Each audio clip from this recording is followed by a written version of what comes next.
The thing I think people are being driven by is fear.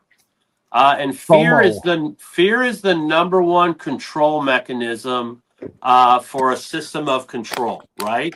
And in our industry, they'll take any excuse to make money, and so they're going to run with this genetic, thing and try to freak people out. Oh, you need to buy a ton of seeds and this and Scarcity that. And mindset.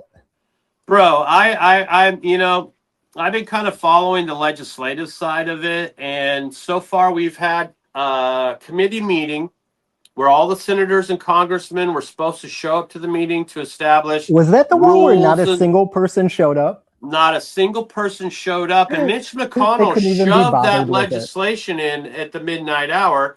And I know the constituents of all those Mitch states. McConnell, and he was like Hans fucking Solo and frozen in kryptonite or whatever that shit was. They brought him in, he's like a big ice wall. Yep, yeah, and his main They got him up there like contributors. Stephen Hawking. They're trying to like hurt his vote, like, oh, he said this, and they're doing like the Weekend at Bernie's thing with him. Totally. And so they snuck in that legislation because a huge part of his money flow is the alcohol industry, right?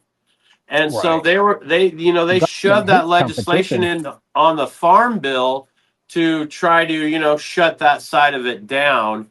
Nobody has showed up. I know that Rand Paul and those guys in, I think, Kentucky, they have a huge hemp industry besides like industrial hemp as well. And so Not only that affects their Rand Paul state. is a big libertarian, so he's somebody that really supports like non-government regulation, people's rights, people being able to do sovereign things on the land that they own and everything.